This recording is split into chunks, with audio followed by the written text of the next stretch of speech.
Untuk apa kita mempelajari sirah? Yang pertama sekali adalah untuk mewujudkan rasa cinta terhadap Rasulullah sallallahu alaihi wasallam, di mana rasa cinta itu bukan sekadar hadir di bibir sahaja, tapi rasa cinta terhadap Rasulullah sallallahu alaihi wasallam hadir daripada hati kita. Kita boleh sebut cinta kepada ibu kita boleh sebut cinta kepada ibu bapa, kita boleh sebut cinta terhadap anak-anak, keluarga kita, kerana mereka hidup bersama kita. Mereka adalah keluarga kita. Rasulullah sallallahu alaihi wasallam telah meninggalkan kita hampir 1400 tahun lebih. Lama Rasulullah sallallahu alaihi wasallam, jarak kehidupan Rasulullah dengan kehidupan kita. Kalaulah kita pergi umrah sekalipun, kita pergi dekat Raudah, kita ziarah makam Nabi, bila lalu depan makam Nabi, kita akan nampak ada lubang. Kita ngintai dalam lubang itu, kita tidak memandang pun pusara Rasulullah sallallahu alaihi wasallam, yang hanya kita memandang adalah sekadar dinding sahaja. Jadi nak wujudkan rasa cinta terhadap seorang makhluk yang dah lama meninggalkan kita, yang pertama sekali adalah dengan kita mengambil tahu kehidupan Rasulullah sallallahu alaihi wasallam. Sebab apa? Pepatah ada menyebutkan, tak kenal maka tak cinta. Macam mana kita nak kenal seseorang, nak cinta seseorang, kita mesti kenal dia. Tahu kehidupan dia macam mana, barulah rasa cinta itu hadir tanpa dipaksa, dan ianya datang daripada hati kita sendiri. Dan yang kedua, mengapa kita mempelajari sirah? Tujuannya juga adalah, ianya adalah arahan daripada Allah Subhanahu wa taala. Ati Allah wa atiur Rasul. Taat kepada Allah, kemudian mesti taat kepada Rasul. Kalau kita taat kepada Allah semata-mata, tak taat kepada Rasul, maka tak terpakai taat kita kepada Allah. Dan kalau kita taat kepada Rasul sahaja, kita tak terima Al-Quran, maka tak terpakai taat Rasul kita. Sebab apa? Kita meninggalkan Allah Subhanahu wa taala. Kata Rasulullah sallallahu alaihi wasallam, la yu'minu ahadukum, tidak sempurna iman seseorang itu selagi mana dia tidak meletakkan cinta dia yang pertama kepada Allah.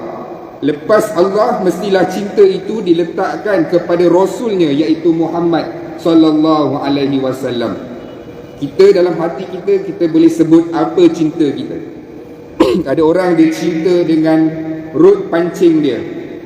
Dia begitu sayang dengan rod pancing dia, hari-hari dia lap rod pancing dia. Ada orang sayang kereta dia. Nak minum, makan dalam kereta pun tak boleh, haram hukum dia kalau makan dan minum dalam kereta dia. Nak minum, nak makan, mesti berhenti dulu, makan di luar kereta. Itu cinta dia. Kita boleh jawab dalam hati kita sendiri hari ini, apa yang kita cinta. Rasulullah sallallahu alaihi wasallam dah letakkan susunannya itu. Yang pertama kepada Allah, dan yang kedua mestilah kepada Rasulullah sallallahu alaihi wasallam. Kemudian baru boleh kita susun taat kita kepada suami ke, kepada ibu kita, kepada bapa kita. Tapi yang pertama kepada Allah, dan kemudian kepada Rasulullah sallallahu alaihi wasallam. Itu tujuan kita mempelajari sirah.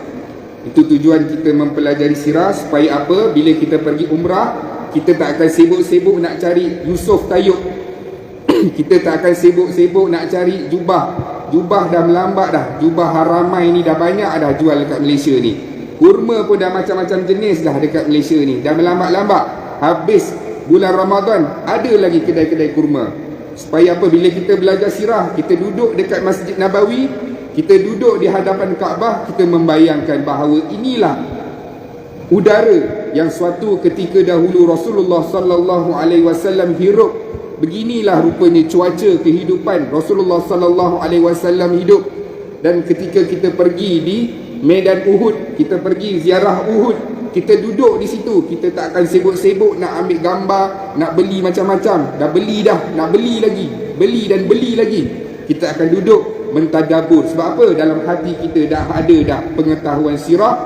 Kita akan duduk menangis, mengenangkan di sinilah Uhud, inilah di mana Rasulullah sallallahu alaihi wasallam peristiwa di mana Nabi hampir-hampir wafat. Betapa Nabi cedera parah daripada kepala sehingga ke kaki. Dan disitulah juga di mana bapa saudara Rasulullah iaitu Hamzah mendatangkan syahid, mati syahid. Disitulah kita tengok banyak peristiwa-peristiwa Rasulullah sallallahu alaihi wasallam. Duduk dekat Masjid Nabawi, kita bayangkan di sinilah rupanya suatu ketika dahulu Rasulullah sallallahu alaihi wasallam duduk di atas mimbar memberikan khutbah kepada para sahabat. Baru datang jiwa tu baru datang. Itulah tujuan kita mempelajari sirah Rasulullah sallallahu alaihi wasallam, supaya apa? Supaya bila kita dengar orang hina Nabi, kita akan bertindak macam mana Rasulullah sallallahu alaihi wasallam bertindak. Bukannya kita datang mencerca orang itu, belasah orang itu, sambil belasah kita sebutkan perkataan caci makian. Habis semua binatang kita sebut. Lepas tu kita puji diri kita, akulah yang paling cinta Nabi. Sebab apa? Polis tak ambil tindakan, aku dulu ambil tindakan. Akulah pejuang Rasulullah sallallahu alaihi wasallam. Akulah pejuang Islam. Kemudian siap ada lagi bagi komen, kalaulah saudara kita yang ditangkap ini dia penjarakan, jom kita bersolidariti, kita kumpul duit upah peguam semata-mata kita nak pertahankan saudara kita tersebut. Rasulullah sallallahu alaihi wasallam di saat dia dihina, di saat dia dicaci maki, difitnah oleh seorang Yahudi kerana menuduh Rasulullah sallallahu alaihi wasallam, wahai Muhammad, engkau, keturunan engkau paling liat nak bayar hutang. Saidina Umar ada dekat sebelah. Apa Saidina Umar buat? Selalunya kalau Saidina Umar ni, dia dengan garang dia, tapi kalau ada Rasulullah, dia minta izin. Ya Rasulullah, izinkan aku pancung kepala si fulan. Rasulullah sallallahu alaihi wasallam kata apa? Wahai Umar, engkau telah menakut-nakutkan dia. Engkau telah menakut-nakutkan dia. Disebabkan engkau takutkan dia, hari ini aku nak bayar hutang dia. Kemudian tambah lagi satu bungkusan kurma untuk diberikan kepada dia sebab engkau telah menakut-nakutkan dia. Umar tak faham akhlak Nabi ni. Apa yang sebenarnya dah berlaku ni? Kemudian dalam perjalanan, Yahudi itu tanya kepada Umar, wahai Umar, tak kenal ke engkau dengan aku? Sesungguhnya aku ini adalah ulama di kalangan Yahudi. Aku telah mendapati keseluruhan tanda-tanda Nabi ada kepada Muhammad. Cuma satu sahaja. Rasul akhir zaman yang diceritakan di dalam Taurat menceritakan bahawa Nabi ini yang diutuskan, dia membalas kejahatan dengan kebaikan. Sebenarnya Umar, waktu hutang itu dibayar belum pun sampai tempohnya lagi. Sengaja aku minta hutang kepada Nabi kamu dan aku cerca dia, aku tuduh keturunan dia untuk aku lihat bagaimana respon Nabi kamu. Hari ini aku yakin bahawa sesungguhnya dia adalah Rasul yang diutuskan oleh Allah Subhanahu Wa Taala, dan aku bersaksi bahawasanya tiada Tuhan yang disembah melainkan Allah dan Muhammad adalah Rasulullah.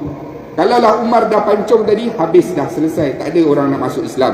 Nabi berdakwah dengan akhlak dia, akhlak Nabi di mana asbab kebaikan Nabi, akhlak Nabi, seorang Yahudi telah pun masuk Islam. Kita macam mana kita respon dengan orang yang menghina Rasulullah sallallahu alaihi wasallam? Ya, kita kena bertanggungjawab, mesti menunjukkan perasaan di dalam hati kita membela Nabi. Tapi macam mana cara dia? Adakah cara dengan penuh panas baran? Adakah cara dengan sama sahaja seperti yang dilakukan orang-orang musyrikin di zaman jahiliah? Itu yang patut kita fahami. Sebab itu kita mempelajari sirah.